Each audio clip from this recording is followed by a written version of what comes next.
باپ اور بیٹے اور روح القدس کے نام سے آمین۔ مسیح خداوند میں میرے عزیزو، میں بڑی شادمانی کے ساتھ آپ کو مطلع کرنا چاہتا ہوں کہ اس سال ہم نے 18 جنوری کو مسیحی اتحاد کا ہفتے کا آغاز کر دیا ہے۔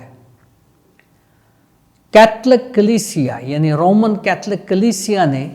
شروع سے ہی اس بات کو خاص طور پر مد نظر رکھا ہے کہ تمام مسیحوں کو ساتھ لے کر چلیں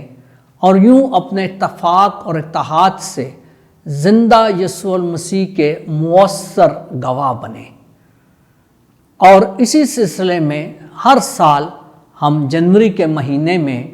یہ مسیحی اتحاد کا ہفتہ مناتے ہیں۔ اگر ہم تاریخ کے جھروکوں میں جھانکیں تو ہمیں علم ہوتا ہے کہ کیتھولک چرچ کے جتنے بھی آفیشلز دستاویزات ہیں، ڈاکومنٹس ہیں، ان میں مسیحی اتحاد کا بطور خاص ذکر کیا گیا ہے۔ ان دستاویزات میں سے ایک دستاویز جو کہ ویٹیکن کونسل سیکنڈ یعنی ویٹیکن کی مجلس دوم نے تشکیل دی، وہ ہے یونیتاتس ریڈینٹیگراتیو، مینز ریسٹوریشن آف یونٹی، اتحاد کی بحالی۔ اور اگر آپ ویٹیکن سیکنڈ کی اس ڈاکومنٹ کو کھولیں تو شروع میں ہی ایک جملہ نظر آتا ہے، اور وہ ہے کہ تمام مسیحوں میں اتحاد کی بحالی۔ اور اس کے بعد بھی ویٹیکن نے اپنی کوشش جاری رکھی، اور پھر 1993 میں ایک pontifical council for promoting Christian unity بنائی گئی، یعنی مسیحی اتحاد کو فروغ دینے کے لیے باقاعدہ طور پر ایک کونسل تشکیل دی گئی۔ اور اس طرح اس کونسل کے ذریعے، ان دستاویزات کے ذریعے عالمگیر کلیسیا جو کیتھولک کلیسیا ہے وہ اتحاد کے لیے سرگرم عمل ہے۔ اب میں مختصراً آپ کو یہ بتاؤں گا کہ مسیحی اتحاد کے ہفتے سے کیا مراد ہے۔ تو جب ہم مسیحی اتحاد کے ہفتے کی بات کرتے ہیں تب ہم دو عظیم ترین شخصیات کو فراموش نہیں کر سکتے۔ ان میں ایک ہے فادر پال جیمز واٹسن، اور ان کی معاونت پر جو مقرر تھی وہ تھی سسٹر لورانا وائٹ۔ یہ دونوں امریکن ہیں، اور ان دونوں نے 1908 میں خاص طور پر اس بات کی کوشش کی کہ اینگلیکن چرچ اور رومن کیتھولک چرچ کے درمیان اتفاق اور اتحاد ہو۔ اور پھر 1908 میں ہی فادر جو تھے واٹسن، انہوں نے یہ مشورہ دیا، یہ سجیشن دی کہ کیوں نہ ہر سال ایک مسیحی اتحاد کا ہفتہ منایا جائے جس میں تمام مین لائن کلیسیائیں جو ہیں، چرچز جو ہیں، وہ اکٹھے ہو کر اتحاد اور اتفاق کے لیے دعا کریں۔ اور اسی فادر نے جو تاریخیں تھیں اس ہفتے کو منانے کے لیے، جو ڈیٹس تھیں، ان کا بھی مشورہ دیا، اور ان کے مطابق یہ ہفتہ 18 سے 25 جنوری تک منانا چاہیے۔ اور اس کی بنیادی وجہ یہ ہے کہ 18 جنوری کو ہم مقدس پطرس رسول کی مسند نشینی کی عید مناتے ہیں، اور 25 جنوری کو ہم مقدس پالوس رسول کے کنورژن یعنی مسیحت میں مسیحت کو قبول کرنے کی، کنورژنز آف سینٹ پال، تبدیلی کی عید مناتے ہیں۔ اور آپ کو علم ہے کہ مقدس پالوس اور مقدس پطرس دونوں رسول جو ہیں وہ کلیسیا میں کلیدی کردار ادا کرتے ہیں۔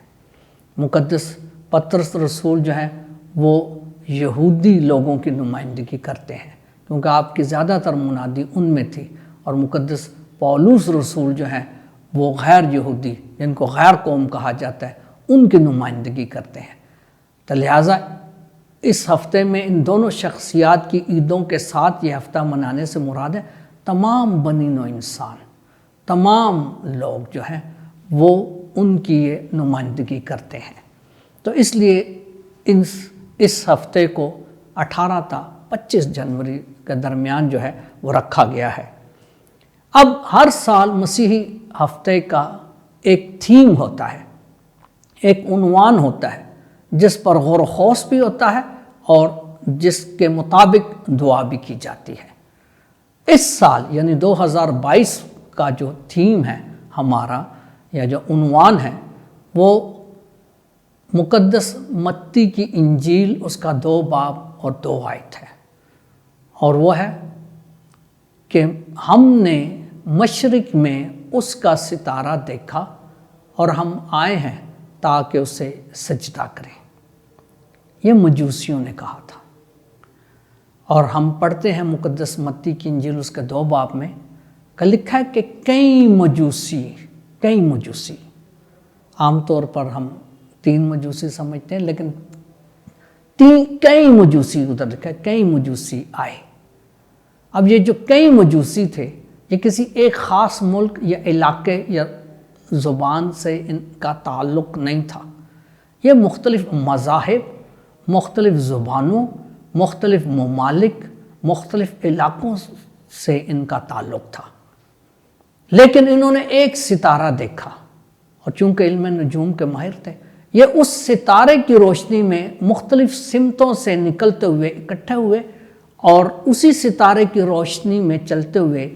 دنیا کے حقیقی نور یسوع المسیح تک پہنچے اور وہاں پہنچ کر اسے سجدہ کیا۔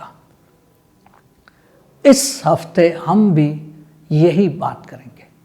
کہ جس طرح مجوسی جو تھے اسی طرح ہم جو مختلف کلیسیاؤں سے تعلق رکھتے ہیں، ہم مل کر حقیقی نور یسوع المسیح تک پہنچے اور اس کی روشنی کو اور اس کے نور کو اپنے اندر اتارتے ہوئے اپنی زندگیوں کو پر نور کریں۔ اور میں یہ بات بھی بتا دینا چاہتا ہوں کہ یہ تھیم یعنی یہ عنوان اور اس سال 2022 میں جو مسیح اتحاد کے لیے مواد ریٹن مٹیریل یعنی تحریری مواد جو تشکیل دیا گیا ہے وہ ہمارے مشرق وسطیٰ کے کلیسیاؤں نے مل کر کیا ہے۔ اور مشرق وسطیٰ یعنی مڈل ایسٹ کے جو چرچز ہیں اس میں آپ کو پتہ ہے کہ آزار رسانی ہے، تشدد ہے، مذہب کے نام پر ان کا استحصال ہوا ہے، کئی جو ہے وہ مسیحی شہادت پا چکے ہیں اور دوسرے اپنے ایمان کی وجہ سے جو ہے وہ ظلم و ستم کا شکار ہیں۔ ان کلیسیاؤں نے یہ تھیم ہمیں دیا ہے، اور یہ کلیسیائیں اس بات پر ایمان رکھتی ہیں کہ ایک دن حقیقی نور یسوع المسیح ان کی اس تاریک صورتحال، اس ظلم و جبر کی صورتحال کو تبدیل کرتے ہوئے اس کو نورانی بنائیں گے، نور روشنی پھیلے گی، امن کی، خوشحالی کی، اتحاد کی، اتفاق کی۔ ہم اپنے ملک کی صورتحال کو مد نظر رکھیں اور اس صورتحال کو مد نظر رکھتے ہوئے دیکھیں کہ کس قدر ضروری ہے کہ تمام کلیسیاؤں کے مسیحی یکجا ہو کر اپنے مسائل کے لیے کام کریں، انجیل کی منادی کے لیے کام کریں۔ اس لیے ہر سال پاکستان میں بھی یہ منایا جاتا ہے اور ہماری ڈائسز میں بھی اسلام آباد راولپنڈی میں منایا جاتا ہے، لیکن خاص طور پر جب سے ہمارے موجودہ روحانی چوپان فضیلت مآب arch bishop doctor Joseph Arshad صاحب آئے ہیں، انہوں نے خصوصی طور پر اس ہفتے کو منانے پر توجہ دی ہے۔ آپ نے اپنے کاہنوں کو خاص تاکید کی ہے کہ یہ ہفتہ صرف کیتھولک چرچ میں نہیں ہونا چاہیے،